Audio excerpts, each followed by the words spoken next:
Hello guys, welcome to a new video in the Graphs and Networks video series. Today we'll be discussing about graph operations. So we'll be discussing about 7 operations listed below. They are the complement, union, deletion, addition, joint or sum, Cartesian product and fusion of graphs. Alright.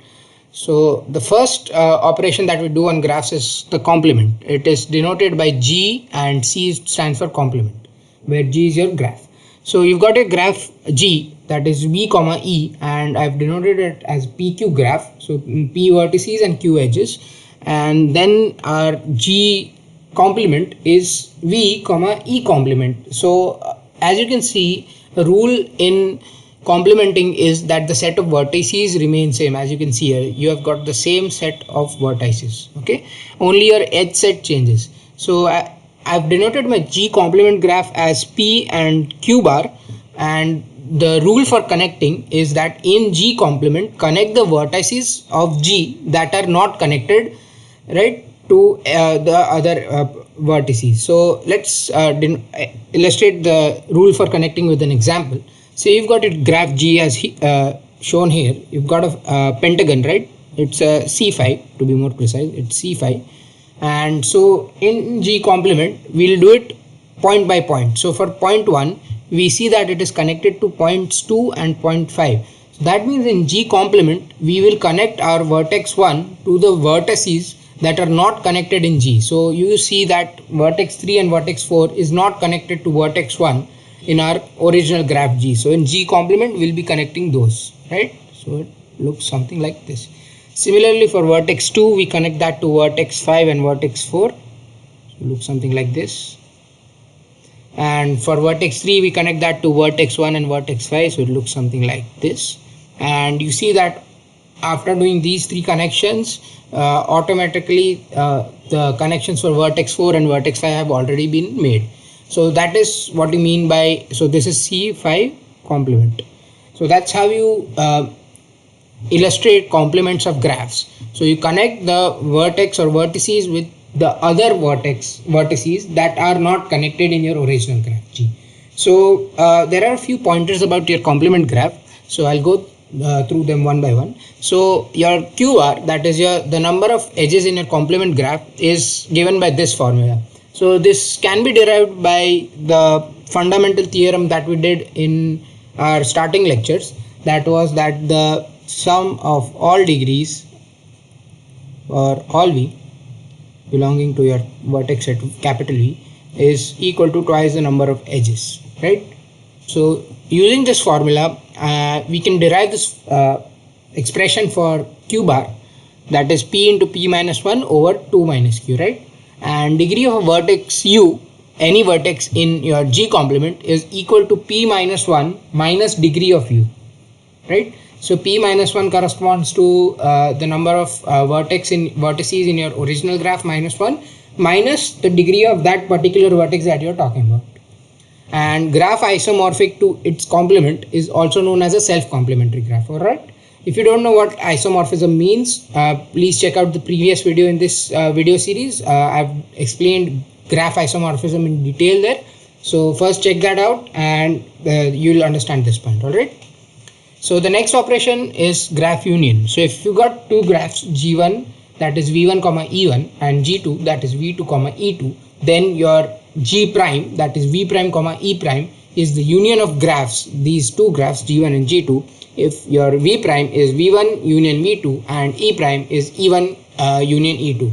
So this is probably the simplest operation. You just take the union of both the graphs. So you've got graph G1, that is simple P2, your path of length 2, and you've got G2, say your P4, it's a path of length 4. If you take the union of these two graphs, it's just simply this. It's G prime. You have your union with you. You just make a small boundary around that, and that's your G prime, right? Nothing complex in this operation. Pretty simple. So I hope that's clear. So the next operation is deletion. So you have two options with you. You either delete your vertices or your edges. So when you delete your edges, you only delete edges without removing your vertex or vertices corresponding to that edge. All right.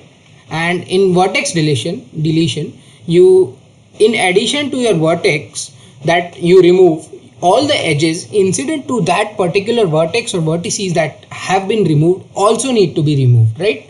So let's illustrate these deletion operation with a couple of examples. So you've got a graph as illustrated here, and say that your first graph is this is graph G shown here, and I want to delete vertex 1, so I want to delete this, right? So when I delete this, I'll delete that vertex obviously, but I'll delete all the edges that are correspond to this particular vertex 1. So I delete the vertex joining 1 and 4, 1 and 5, and 1 and 2, which results in my graph H. Okay, so that's what you mean by deleting your graph, your vertex of a graph. And if I do edge deletion, say on the same graph, say I've got the same graph here and I've labeled the edges as E1, E2, E3, E4, E5, E6, E7, and if I want to remove E1, I delete E1, but as compared to my vertex deletion, I only delete the edge and keep the vertex as it is, right? So that's how you that's what you mean by deletion of vertex and edge. And deletion of any vertex or vertices or edge or edges results in subgraphs. So if you want to check subgraphs in detail, there is a previous video in the series. I'll put the I banner on top. Do check that out. It's pretty insightful. Alright. So the next operation is addition and joint or sum. So this is like pretty similar, and we see that your addition is a very special case of your join operation. So I've clubbed them together. So say you've got a graph G which is V comma E, that is a PQ graph, and say I want to add a new vertex U. So what do you mean by adding a new vertex U? That mathematically implies that you join all the vertices of G with your new vertex. Say this is my vertex U, and say this is my graph G.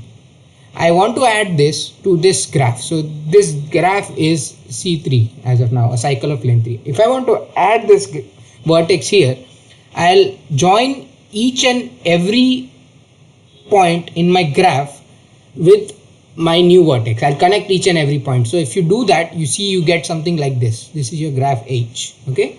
And for join, so you see that addition is a very special case of join. For join, we do this for all the vertices of your graph that you add. Since we are only adding one vertex here, we call it addition. If it's more than one vertex that you are adding, we call it join. Say I'm adding my graph that is P2 to my existing graph P3.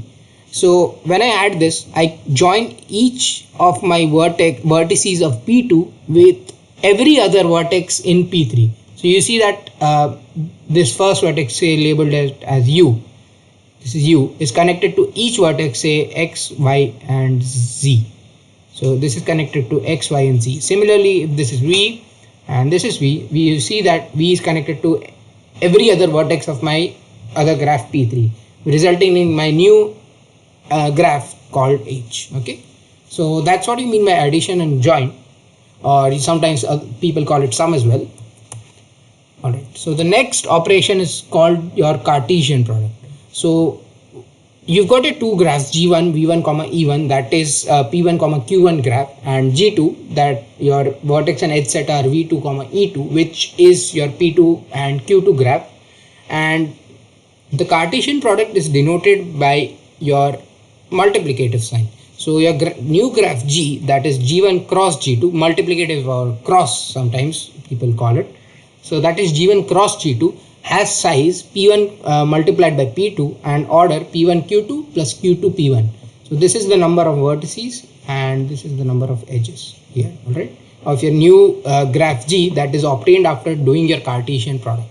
So what do you exactly mean by Cartesian product? So say you've got a new graph G that is G1 cross G2 is a Cartesian product whose vertex set is V1 cross V2, and the two vertices of your new graph, that is capital G, U1 V1 and U2 V2, are adjacent if both these conditions written down in blue satisfy. So either your u1 is equal to u2 and v1 v2 belongs to your edge set number 2, that is v1 v2 belongs to your g2 graph, and v1 is equal to v2 and your u1 u2 belongs to e1. All right, so if both these conditions satisfy, you join your u1 v1 and u2 v2, they are adjacent, and that's how you obtain your Cartesian product of your graph.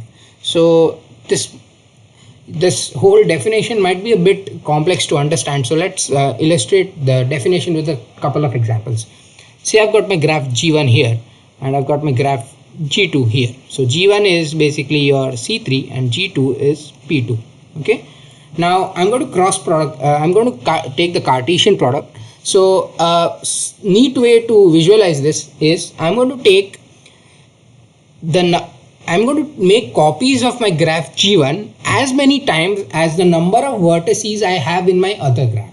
So I'm going to make 2 copies in this case of my graph g1 because I have 2 vertices in my graph g2. So I've made 2 vertices in my graph, I've made 2 copies, I've made 2 copies of my graph g1, and I'm going to be labeling them as u1 comma v1, u2 comma v1 and u3 comma v1, and this would be u2 comma u1 comma v2, this would be u2 comma v2, and this would be u3 comma v2.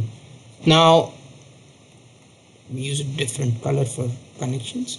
Now we'll check which all vertices are connected. So say first you take u1 v1 and u1 v2. We see that u1 and u1 are the same in both these points, right? Also v1 and v2 belong to our edge set, right? They belong to our edge set. v1 v2 they have an edge in between, right? So that means that we connect these 2 points. Similarly for u2 v1 and u2 v2, we see that u2 is equal to u2 and v1 v2 belongs to an edge set. That means we connect these 2 points as well. Now say we've got u2 v1 and u3 v2. We see that u2 and u3 are not equal, right? So and v1 and v2 are not equal as well. So that means that none of these conditions apply in this case. So that means that there won't be an edge joining these 2 points. So similarly for u3 v1 and u3 v2, we see that u3 is equal to u3 and that v1 and v2 have an edge in our original graph. So that means there is an edge. So this is the graph you obtain after doing your Cartesian product. So let's do one more example. So I've got my graph g1 as p2 and I've got my graph g2 as p3 in this example. So and I've labeled it as u1 u2 and v1 v2 v3. So as I mentioned earlier, when you do your Cartesian product, it is easy to imagine that you're taking n number of copies of your original graph g1, and where n is the number of vertices in your graph g2. So here n is 3. I've got 3 vertices in my graph g2. So I'm going to be taking 3 copies of my graph g1. So I've taken 3 copies here, and these would be u1 comma v1, u1 comma v2 and u1 comma v3, and this would be u2 comma v1, u2 comma v2 and u2 comma v3. And let's check out the connection. So u1 and u1 are same, and you see that there is an edge between v1 and v2 in your graph g2. So that means that these 2 points are connected. Similarly for these 2 points, and the same applies for these 2 points as well. You can check this out by yourself. I hope it's clear now. And you can also see that there won't be connections between u1 v2 and u2 v1, as u1 is not equal to u2, although there is an edge v1 v2, but since this doesn't apply, there is not any connection between these 2 points. Similarly for all the other points, all other combinations, you can also check regarding the Cartesian product. It's pretty easy once you get the hang of it. And the last operation would be your fusion. Okay, so let's say you've got a graph G as a PQ graph, and by fusion what I mean is that I'm going to be replacing 2 vertices u and v with a common vertex w and join W to all those vertices which U and V were adjacent to. So say you've got your graph G as this graph, and this is U, V, Y and X. And so what I'm going to be doing is I'm going to be removing U and V and replacing that by a common vertex W here.